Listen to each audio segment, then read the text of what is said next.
Well, good morning and welcome to the channel. So today we're escaping the everyday in the Dominican Republic here in Puerto Plata. A couple of days ago when we left New York it was -1 degree. Today we've arrived to the balmy temperature of 30 degrees Celsius. So if you want to see what we get up to, stay tuned. Hello world, wake me up to another good morning, time to go. Oh, we are all looking for adventure. We are all looking for adventure. We are all looking for adventure. We are all looking for adventure. We are all looking for adventure. So we left beautiful Bermuda and finished our transatlantic crossing, ending up in New York at 4:30 in the morning. It was a spectacular sight to see the Statue of Liberty all lit up as we cruised by into the Hudson River. We'll be back in New York after the cruise, so we'll do a full video of our week in New York then. Suffice to say, we got into a bit of mischief in the Lincoln Center before Sharon was chased out by the NYPD, and we also did a bit of a scooter tour around Central Park. The weather was freezing. It was -1 degree Celsius, and actually when we were walking back to the ship, it started to snow. It's snowing! Definitely a change from tropical Harvey Bay. It was great that we could keep our own stateroom on the ship, but like everyone, we had to get off for the day anyhow, just to go through immigration. We reboarded the Norwegian breakaway and headed out of New York in the early evening. The city skyline was absolutely beautiful, all lit up with a magical moon.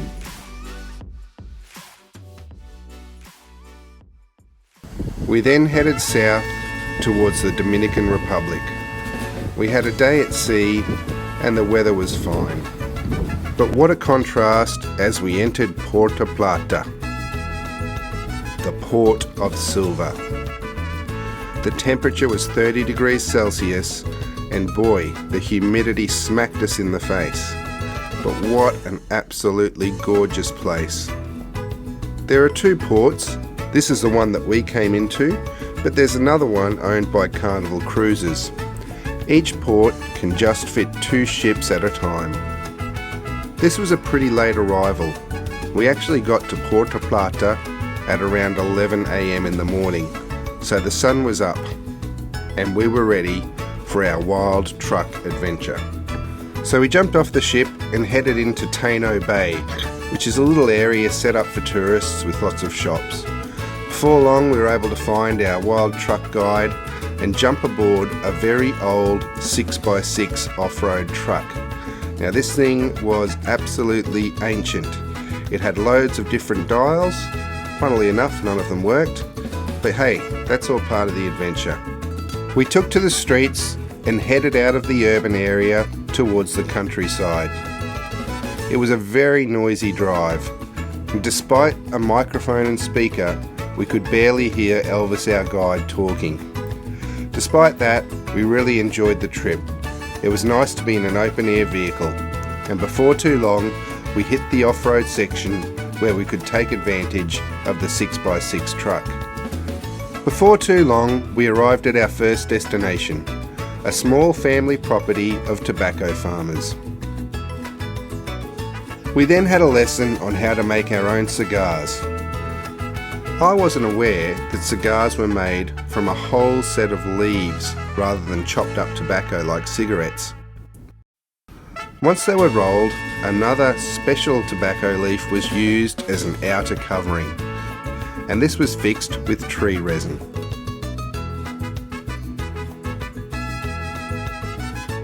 The cigar would take another 5 months though before it was ready to smoke. There are lots of different flavours of cigar for sale, and Sharon absolutely loved taking up smoking with this chocolate flavoured one.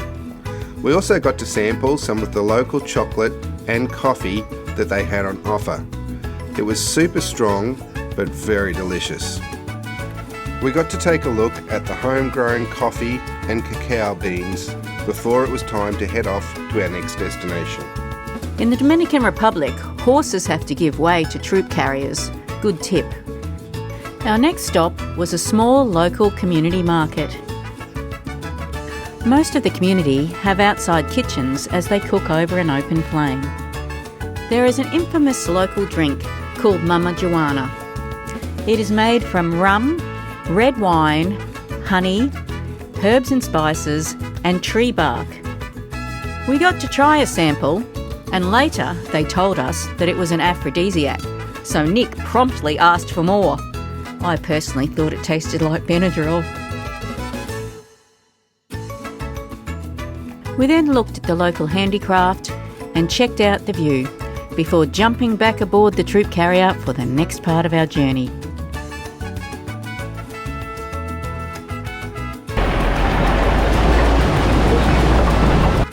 The Dominican coastline was lush and beautiful. We then arrived at Coconut Cove for a buffet lunch of Dominican delicacies. We couldn't wait to dive into the warm Caribbean waters for a swim. There were lots of activities that we could do at Coconut Cove, like quad biking or zip lining, but we just chose to laze on the beach, on the deck chairs, and look at the beautiful ocean. This was such a picturesque location. After a hot day in the troop carrier, it was really lovely to be cooling off with the cool ocean breezes blowing in our face. What a magical spot.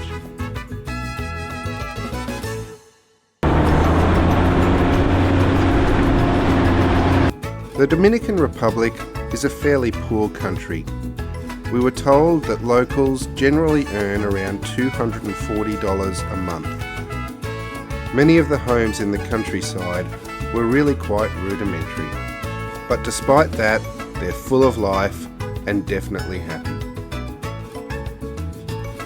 If you're enjoying our videos, make sure you hit that like button. Don't forget to subscribe and get notified so you find out where we're off to next. The Wild Truck Adventure was definitely a rough and bumpy ride, and if you're not up for going off-road, you probably should think of something else to do when visiting Puerto Plata. It didn't take us long to find the bitumen again and head for the port to reboard the ship. We didn't get any time to explore around the port, but we were farewelled by the locals in their colourful outfits singing some of their traditional songs. Puerto Plata and the Dominican Republic was definitely escaping the everyday. Hope you enjoyed the video. We'll see you next time.